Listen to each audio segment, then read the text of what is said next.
Madame, Monsieur, bonjour. Pour ce premier numéro de la saison, Dimanche en politique accueille aujourd'hui Virginie Calmels, première adjointe à la mairie de Bordeaux. Virginie Calmels trace sa route, soutien d'Alain Juppé, puis de François Fillon et maintenant de Laurent Wauquiez. Virginie Calmels peut par ses choix surprendre, voire déconcerter ses électeurs, même ses amis. Quelles sont ses ambitions? Virginie Calmels est aujourd'hui l'invitée de Dimanche en politique.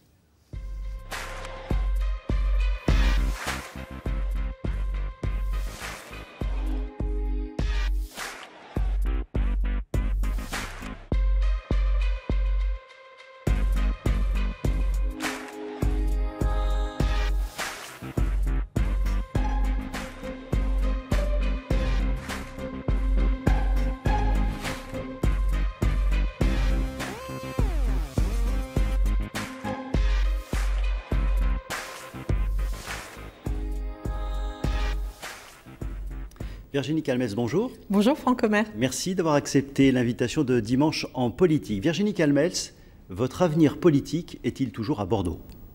Écoutez, c'est une question qui n'est pas forcément la principale pour moi. Je ne suis pas une femme politique. Je suis une femme d'entreprise qui s'est engagée en politique il y a 3 ans, aux côtés d'Alain Juppé, à sa demande, pour essayer d'apporter, on va dire, mon expérience, mon expertise aux Bordelais. Et puis, plus généralement aux citoyens, puisque comme ça ne vous a pas échappé, eh bien, alors que j'étais engagée à Bordeaux, Alain Juppé m'a aussi fait participer à la politique nationale, avec les primaires, avec la présidentielle. Tout cela n'était pas prévu. Il se passe plein de choses qui ne sont pas toujours prévues. Il se passe plein de choses. Vous apprenez vite, Virginie Calmels. En revanche, ce qui est certain, c'est que je suis élue à Bordeaux. Oui. Les Bordelais m'ont élue. Ils ont surtout élu leur maire, Alain Juppé. Je faisais partie de son équipe. Je fais toujours partie de son équipe. Et comme toujours, j'irai au bout de mes engagements. Et je suis évidemment première adjointe à Bordeaux jusqu'en 2020. Vous irez jusqu'au bout de vos engagements, c'est ce que vous pouvez nous dire aujourd'hui? Oui, bien sûr. Il n'y a aucune raison pour que ça change. Vous savez, j'ai organisé depuis 3 ans ma vie entre le fait d'être mère de famille, ce qui est quand même important, mon action politique locale, comme première adjointe à Bordeaux, une action politique nationale, qui était soit pour les primaires, soit pour la présidentielle, les législatives. Aujourd'hui, la reconstruction de la droite, au sein même du Parti des Républicains, et puis mon métier de chef d'entreprise. Cet équilibre-là, c'est ma vie. Ça fait 3 ans que ça dure, entre Bordeaux et Paris, et j'entends continuer avec cet équilibre pour les 3 prochaines années, jusqu'en 2020. On va parler de vos projets, mais j'entends bien ce que vous dites aujourd'hui, c'est-à-dire que vous ne démissionnerez pas avant la fin de votre mandat. Non, mais d'ailleurs, je ne sais pas très bien d'où vient cette espèce de rumeur. J'ai découvert ce qu'était le monde politique avec sa violence et ses bassesses, des attaques très personnelles, parce que je dérange. Voilà, je dérange parce que je viens d'ailleurs, je dérange parce que Alain Juppé m'a propulsée comme dauphine potentielle à Bordeaux, je dérange parce que effectivement, je suis une femme libre qui fait ses choix, qui assume ses convictions. Aussi parce que parfois parce que j'ose dire que je suis de droite. Peut-être que parfois vous êtes dans la trahison. Est-ce que c'est un mot qu'on peut employer? Non, je ne crois pas. Je crois que ce serait même particulièrement malvenu. Pourquoi? Parce que, vous savez, ça fait 3 ans que je me suis mise au service des Bordelais à Bordeaux, mais au service d'Alain Juppé. Je l'ai défendu bec et ongle pendant la primaire. J'ai porté son projet, je l'ai même co-construit avec des groupes de travail. J'adhère totalement à ce qu'a été le projet d'Alain Juppé, qui se résume dans 3 ouvrages. Pour un État fort, 5 ans pour l'emploi, Mes chemins pour l'école. Après, il a été caricaturé dans cette primaire comme un homme de centre ou centre-gauche. Mais les gens qui pensent que Alain Juppé est un centriste n'ont pas lu ses livres. Moi, j'adhère à Alain Juppé, homme de droite, qui a fondé l'UMP, qui l'a présidé, qui a souhaité qu'une droite réunisse différentes sensibilités avec les gaullistes sociaux, avec la droite traditionnelle, avec les libéraux. Personnellement, mes convictions, elles sont plutôt libérales et j'entends continuer à les défendre. Mais il n'y a pas de trahison. Il n'y a pas de trahison. Non, mais ce mot est grave, parce qu'on m'accuse de ça. Pourquoi il y aurait trahison? Quand on a fait les primaires, on a considéré que c'était normal, et d'ailleurs tous les candidats ont pris cet engagement devant tous les Français, de soutenir le vainqueur.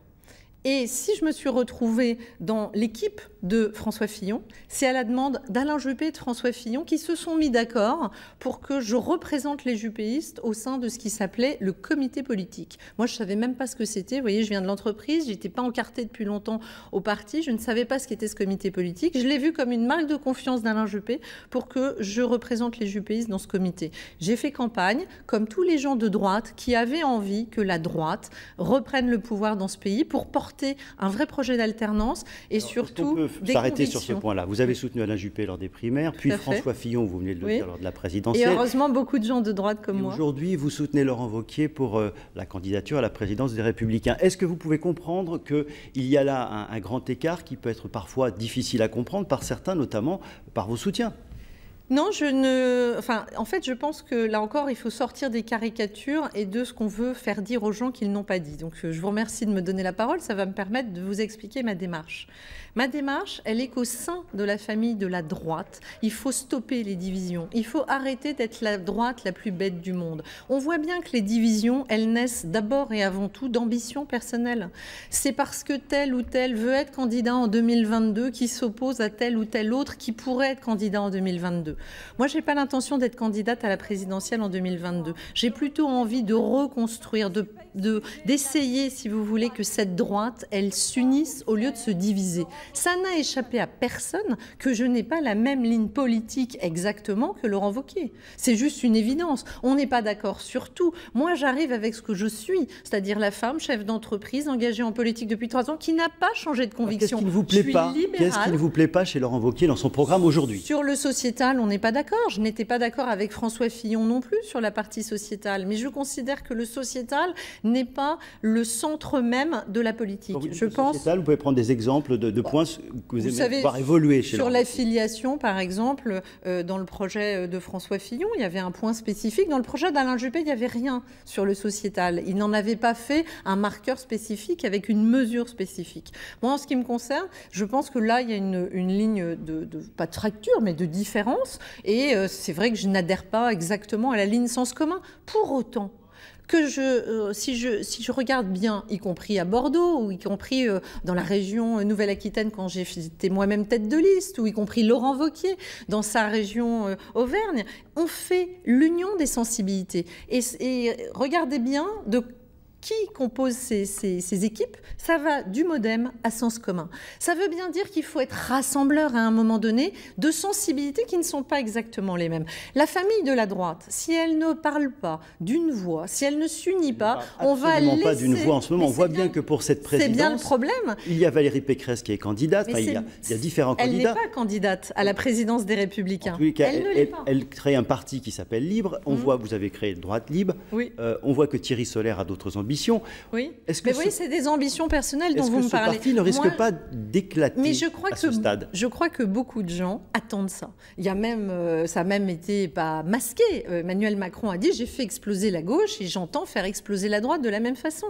Moi, je crois que ce n'est pas sain pour la démocratie. Je n'ai pas envie de laisser ce pays avec comme force d'opposition principale M. Jean-Luc Mélenchon et les horreurs qu'il peut proférer. Bon, vous les connaissez aussi bien que moi. 200 milliards de dépenses publiques supplémentaires, la retraite à 60 ans, bref, et sur tous les sujets, on est en profonde opposition. Je crois que la droite doit reprendre sa place dans le débat. Pour ça, elle doit s'unir et elle doit arrêter de se diviser sur des mauvais arguments qui sont les ambitions personnelles de Pierre-Paul Jacques. Les Français en ont marre. Moi, si vous voulez, ce que je fais, c'est pas de la tactique politicienne, ça peut choquer, ça peut interpeller. Je suis une femme libre. Je considère qu'à un moment donné, il faut s'unir, cesser les divisions qui sont nées des ambitions personnelles des uns et des autres. Reconstruisons la droite. Regardons ce qui nous unit. Une fois encore, vous savez, je connais bien les projets de François Fillon comme d'Alain Juppé ou de Nicolas Sarkozy. Ils n'étaient finalement pas si éloignés. On a eu du mal dans l'entre-deux tours de la primaire à trouver quelques éléments de différenciation entre Fillon et Juppé. C'était plutôt les personnes qui étaient très différentes, leur personnalité, leur énergie,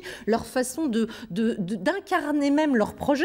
Alain Juppé, avec son identité heureuse, est apparu plutôt centriste, alors que quand on lit pour un État fort, et moi c'est ça vraiment à quoi j'adhère, c'est-à-dire une position sur le régalien qui soit dure et qui soit ferme, parce que notre pays est en guerre et parce que la sécurité est pour moi un des sujets majeurs de la France de demain. Votre projet pour l'élection de décembre, est-ce que vous avez eu le temps, est-ce que vous avez pris le temps de faire un état des lieux de cet été et de ce printemps meurtrier pour la droite ? Oui, alors vous savez, comme toujours, chacun a ses propres analyses. Moi, je reste convaincue que la France et le projet de François Fillon avaient envie d'une alternance et que le projet de François Fillon répondait à beaucoup d'attentes des Français. Et que si la droite a perdu, c'est peut-être pas tant la ligne politique ou le projet qu'il faut revoir, mais peut-être le problème des affaires qui ont entaché cette campagne. Avec Alain Juppé, on en a parlé souvent. On considère que les primaires ont été finalement un bon système. Et ce n'est pas les primaires qu'il faut incriminer, c'est les affaires qui sont nées postérieurement à cette primaire. Mais c'est vrai que si on veut que ça marche, il faut aussi que derrière des primaires, eh bien, on se rassemble derrière le candidat qui est désigné par les électeurs. Et moi, je suis en respect des Françaises, des Français qui votent. Les primaires ont désigné François Fillon. Certes, j'étais dans le camp de Juppé. Je vous rassure, tous les juppéistes ont rallié François Fillon. Je n'étais pas du tout la seule, contrairement à ce qu'on veut caricaturer là encore. Puis pour les femmes, on a... Certains l'ont fait en traînant un peu des pieds. Ah bon, vous croyez, quand Benoît Apparu se retrouve porte-parole de François Fillon 8 jours après, Gilles Boyer, trésorier de la campagne de... Justement, ça ne montre pas que c'était difficile de faire la synthèse de la famille et que certains ont eu du mal à défendre ce projet ou de le porter pleinement. Mais vous savez, moi, ce qui m'importe, une fois encore, je suis sans doute pas une vraie femme politique et je suis une femme d'entreprise engagée en politique, j'ai des convictions. Vous dites souvent ça, mais est-ce qu'en 3 ans ou 4 ans, justement, vous n'avez pas véritablement appris à devenir une vraie femme politique? J'espère, parce que c'est nécessaire. Quand vous voyez la bassesse des coups que l'on reçoit, il faut développer une carapace et puis il faut aussi quelque part, quels même si je n'en ai pas... Quels sont les coups qui vous ont blessé ces derniers temps? Oh bah vous avez vu le canard enchaîné, là c'est le summum de la bassesse, étant donné qu'Alain Juppé n'a jamais proféré ce type d'attaque et nous voyons bien, personne n'est dupe, qu'il y a une volonté très claire d'essayer de diviser Alain Juppé et moi. Ça fait 6 mois que ça dure. Entre Alain Juppé et vous aujourd'hui? Oui. Il n'y a pas de désaccord sur rien, vous êtes vraiment en phase? Ça fait 3 ans que ça va très bien entre Alain Juppé et moi et je mets au défi quiconque de prétendre le contraire. En revanche, faire parler quelqu'un pour essayer d'expliquer que, alors qu'il dément d'ailleurs, qu'il m'invite à déjeuner le lendemain pour me réitérer sa confiance, qu'il me demande de rester sa première adjointe jusqu'en 2020, on a beaucoup fait parler Alain Juppé, mais ne soyons pas dupes, à qui profite le crime? À des gens qui aimeraient diviser Alain Juppé et moi. Il y en a 2. Il y a en local ceux qui ont des prétentions sur la succession d'Alain Juppé et qui donc, depuis le début, ont essayé de mettre des bâtons dans les roues à quelqu'un qui était désigné comme dauphine. Bon, voilà, c'est pas un statut facile à porter et en l'occurrence, ça a concentré un certain nombre de tirs avec des fausses rumeurs alimentées régulièrement, comme quoi on serait fâché, comme quoi il y aurait un problème. Non, il n'y en a pas eu. Vous savez, tout ce que j'ai fait depuis 3 ans en politique, j'en ai toujours parlé à Alain Juppé. Il a toujours été au courant. Il n'y a jamais eu d'objection et s'il en avait eu, probablement que j'aurais fait des choix différents. Justement, lorsque vous lui avez annoncé que vous alliez soutenir Laurent Wauquiez, ce n'est quand même pas la philosophie de base d'Alain Juppé. Vous êtes une femme honnête, répondez-nous honnêtement. Oui. Quelle a été sa réponse? Sa réponse a été très claire. Je n'ai pas d'objection. Alain Juppé, vous savez, j'étais au Vendange de Bordeaux, qui a été son séminaire de rentrée avec des amis. Et il se trouve qu'autour de la table, c'est un peu la particularité d'Alain Juppé, et il arrive à réunir des juppéistes, c'est-à-dire des gens qui l'ont soutenu, qui sont à la fois au gouvernement, Gilles Boyer et Charles Hufnagel, qui sont au cabinet du Premier ministre, qui sont En Marche, avec une députée élue La République En Marche, qui sont constructifs, Fabienne Keller ou d'autres qui considèrent que les constructifs sont en soutien de La République En Marche, mais tout en disant qu'ils sont d'être une semaine après d'être avec Laurent Wauquiez. Et moi, oui, bien sûr, c'est normal puisqu'elle est constructive. Et moi, qui considère, comme Alain Juppé d'ailleurs, que notre famille politique, ça reste les Républicains. Et la conclusion de ce séminaire, par Alain Juppé lui-même, c'était qu'on restait dans cette famille politique, qu'on entendait y peser, et il a fixé lui-même des lignes rouges que je partage à 100%. Voilà, pas d'alliance avec le Front National, pas de porosité avec le Front National, des lignes rouges qui sont très claires. Franchement, j'y adhère. Alors pour être clair, est-ce que ça veut dire que là, dans l'équipe Laurent Wauquiez, si toutefois Laurent Wauquiez est élu en décembre, vous allez être la voix d'Alain Juppé dans cette nouvelle équipe dirigeante des Républicains? Je pense que d'abord, il va falloir sortir de ces clivages, la voix d'Alain Juppé ou la voix de Nicolas Sarkozy ou la voix de François Fillon. Propre ligne que vous allez défendre. Non, mais une fois encore, je pense qu'on avait créé ces écuries parce qu'il y avait des primaires et parce que c'était nos 3 champions. Et chacun a choisi le sien. Moi, c'était Alain Juppé et je suis très fière et très heureuse d'avoir combattu à ses côtés dans cette primaire et surtout porté un projet qui, pour moi, était un projet très travaillé, très équilibré. Maintenant, on est dans une nouvelle ère puisque ces grands hommes d'État ne sont plus dans l'action politique nationale. Donc, moi, ce qui me semble important, c'est de porter des idéologies. Moi, mon idéologie, elle n'est pas rattachée à une personne physique. Elle est liée à ce à quoi je crois. Et moi, je crois à la pensée libérale. Je crois que ce pays est suradministré. Je crois qu'on a... on considère qu'on a péché par excès de libéralisme. Moi, je crois que c'est l'inverse, qu'on n'a pas de pays aujourd'hui comme la France aussi administré où on pense que l'État doit être la réponse à tout. Moi, je veux libérer les énergies créatives. Je suis une chef d'entreprise. Je crois en la création d'emplois par les artisans, les commerçants, les entrepreneurs. Votre programme. Mais c'est ça, mon idéologie, c'est ça que je vais défendre au sein même des LR. De votre statut à Bordeaux et de vos ambitions pour Bordeaux, si Laurent Wauquiez est élu président des Républicains en décembre, quel rôle jouerez-vous à ses côtés ? Nous avons clairement dit que c'était un tandem. Nous voulons montrer qu'il y a une complémentarité, qu'on rassemble des lignes politiques qui ne sont pas exactement les mêmes. Je vous rassure, il y a un socle commun. Et ce socle commun, moi, je le revendique. C'est le socle commun des gens qui sont à droite. S'il y a des gens qui pensent qu'il ne faut pas de quota d'immigration dans ce pays, qu'il ne faut pas lutter contre le communautarisme ou qu'il ne faut pas renforcer les moyens de la police ou de la sécurité, qui ne se sentent pas à l'aise au sein de la famille Les Républicains, c'est peut-être le cas des constructifs, grand bien leur face et qu'ils la quittent. Mais moi, je considère que nous avons un socle de la droite sur une politique économique libérale, sur un régalien fort. Ça me semble clé et nous serons un tandem. Vous serez la vice-présidente de Laurent Wauquiez. Écoutez, tout ça se décidera en temps et en heure. Mais c'est votre souhait aujourd'hui ? Non, mais j'ai ni souhait ni objectif personnel. Vous avez des souhaits, si vous investissez auprès de Laurent Wauquiez. Ce que nous avons clairement démontré, et il l'a dit lui-même, c'est que nous faisons un tandem, mais je ne suis pas son clone. Il montre au contraire qu'il est peut-être moins sectaire que tous ceux qui le dénoncent aujourd'hui ou qui le diabolisent. Il veut montrer aussi que dans cette droite, eh bien, il y a des sensibilités différentes et qu'il faut les prendre en considération. De sens commun à des gens comme moi, droite libre, qui suis peut-être sociétalement plus sur une autre ligne que celle de sens commun. Et voilà, c'est cette richesse de la famille de la droite qui doit être rassemblée au sein des Républicains. D'un point de vue plus local, donc vous nous avez confirmé que vous iriez au bout de votre mandat à Bordeaux. En 2020, il y aura une échéance, à nouveau une candidature pour la mairie à Bordeaux. Qui sera ou quel serait le meilleur candidat pour la mairie de Bordeaux en 2020 ? Est-ce que vous serez candidate ? Vous savez, j'ai répondu à cette question en disant le seul qui puisse succéder à Alain Juppé, c'est Alain Juppé. C'est à lui, d'abord, c'est à lui de se déterminer. Ça ne vous a pas échappé qu'il a dit qu'il se déterminerait en 2019 ou 2020. Ça ne vous a pas échappé, mais là vous êtes mieux placé, vous allez nous le confirmer, que c'est a priori qu'il ait pu dire à ses adjoints qu'aucun d'entre eux n'était susceptible d'avoir les épaules pour prendre la mairie de Bordeaux en 2020. Il l'a dit parce que je n'étais pas là, puisqu'il a toujours considéré qu'en l'occurrence, il n'y avait pas dans son équipe municipale actuelle... Donc, en dehors de vous, personne n'était apte à prendre le relais. C'est ce qu'il leur a dit. Est-ce qu'aujourd'hui, vous êtes toujours la dauphine d'Alain Juppé ? Est-ce que vous êtes toujours considéré comme la dauphine d'Alain Juppé pour la mairie de Bordeaux ? C'est aussi pour ça qu'il m'avait fait venir, c'est qu'il voulait renouveler son équipe et qu'il pensait qu'il n'y avait peut-être pas de successeur en son sein. Ce projet est-il toujours d'actualité ? Vous savez, Franck Omer, je crois que ce serait présomptueux, pour moi comme pour quiconque d'ailleurs, de savoir ce qui se passera dans 3 ans, dans 5 ans ou dans 10 ans.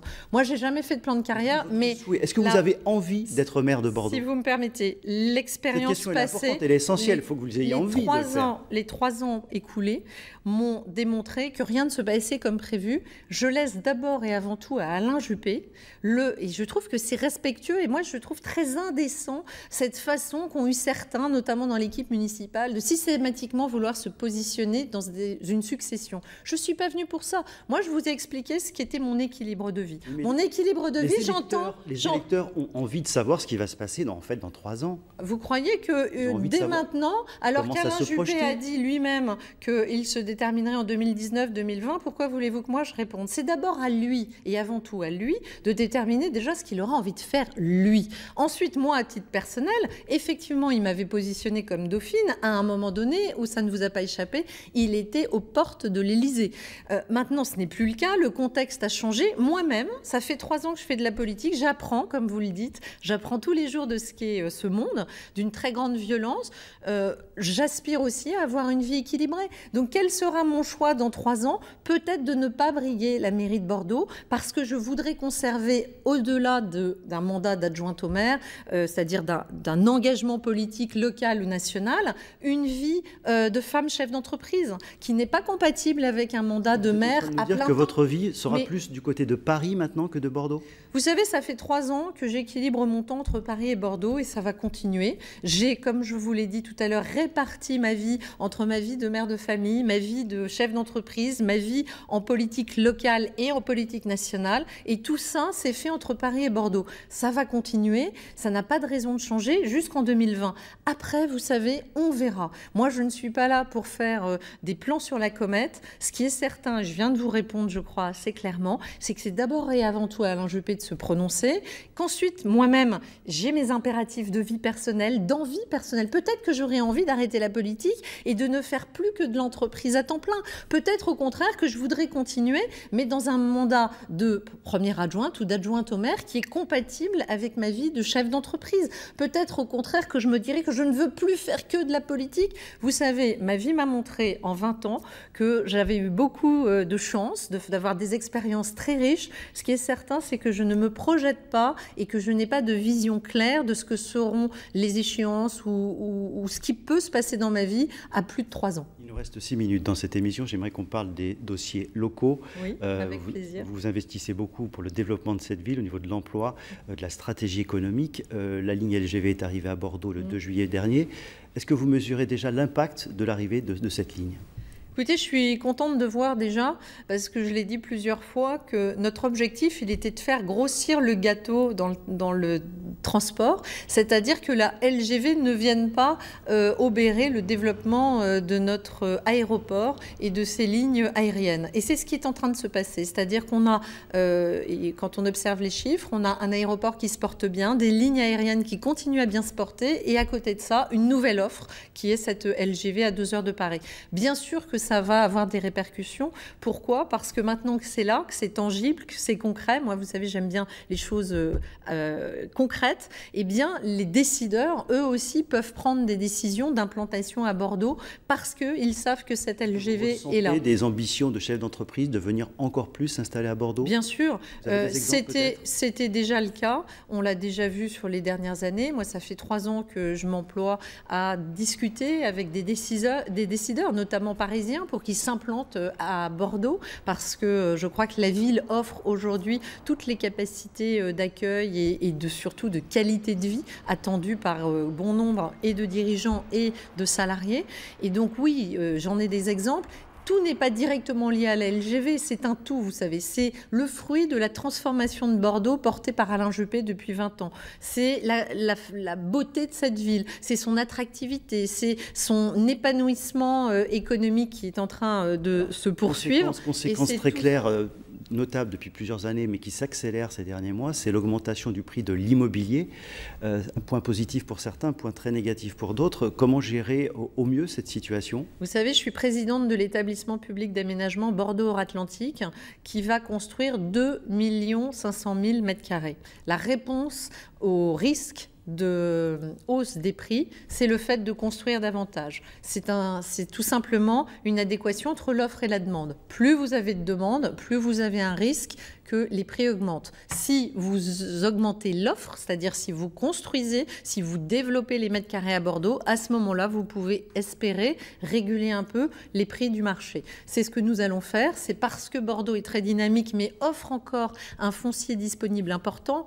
Bassin à flot, Brazza, tout le quartier de la gare, donc Bordeaux-Atlantique jusqu'à Bègles, Floirac. C'est tous ces mètres carrés qui vont être construits, toute la rive droite qui est totalement rénovée, qui vont permettre de limiter la croissance des prix. Évidemment, Aujourd'hui, il y a une très forte attractivité et je crois qu'il faut qu'on s'en réjouisse parce que, une fois encore, c'est signe d'une ville en pleine santé et en bonne forme. Mais derrière, il faut laisser le temps à ce que ces constructions sortent de terre. Mais comme ça vous a pas échappé, il y a beaucoup de grues à Bordeaux, on construit beaucoup, donc ça devrait réguler le marché. Compliqué en effet de gérer tout ça en même temps. Autre problème inhérent à tout cela, ce développement entraîne également une arrivée massive sur Bordeaux, des embouteillages qui existaient déjà beaucoup avant et qui se développent. De quelle manière pouvez-vous tenter de limiter cet effet-là, sachant que là aussi, c'est quelque chose qui se fait sur du moyen terme ? Alors heureusement, il y a des décisions qui ont été anticipées. Tout ça ne se fait pas d'aujourd'hui. Vous le savez, l'élargissement de la rocade, c'est un projet ancien qui a malheureusement pris du retard, faute de financement par la région. La métropole et l'État se sont mis d'accord pour financer cet élargissement de la rocade. Il est en cours et vous savez qu'on a déjà des tronçons qui ont été ouverts à 2 fois 3 voies. Derrière, c'est aussi la politique de développement des trams. C'est le bus à haut niveau de service qui va être mis en œuvre entre Saint-Aubin-du-Médoc et la gare de Bordeaux-Saint-Jean. Donc il y a énormément de projets pour continuer à pousser les transports en commun, pour élargir les voies. Moi, je considère qu'il faut un subtil équilibre entre le transport doux, et c'est la force de Bordeaux, on a beaucoup de piétonniers, le vélo, le tram, mais également les voitures. C'est la construction aussi de parkings en périphérie. C'est tout ça qui fait une ville équilibrée, capable d'accueillir autant de nouveaux Bordelais et d'éviter la congestion. Là aussi, il faut gérer un calendrier qui parfois n'est pas facile parce que l'attractivité est forte aujourd'hui. Il nous reste 1 minute dans cette émission, Virginie Calmels. Un mot sur une information importante cette semaine, l'attribution à Paris des JO 2024. Alors évidemment, Paris, ce n'est pas Bordeaux. Et pourtant, et tant mieux, Bordeaux et l'Aquitaine devraient pouvoir bénéficier de Paris 2024. Je crois que c'est une bonne nouvelle pour Paris, c'est une bonne nouvelle pour la France. Ça veut dire qu'on reprend aussi la place qui devrait être la nôtre sur la scène internationale. Et bien évidemment, le football à Bordeaux, c'est un match du football. On a la chance d'avoir un très très beau stade et donc comme ça vous a pas échappé, toutes les infrastructures qui vont être compatibles avec les JO vont permettre d'attirer certains événements sportifs en 15 secondes, à Bordeaux. Et peut-être quelques compétitions de surf. Est-ce qu'on peut parier là-dessus, puisque vous êtes aussi élu à la région? Je pense que nous avons en tout cas la plus belle côte pour accueillir des surfeurs. Vous êtes optimiste concernant le surf? Je ne peux pas vous révéler les dessous des cartes, mais ce qui est certain, c'est que nous devons candidater parce que ce serait un événement très important pour la région. Virginie Calmels, merci d'avoir accepté l'invitation de Dimanche en politique. Dimanche en politique qui se poursuit en compagnie de Francis Letellier. Excellent après-midi.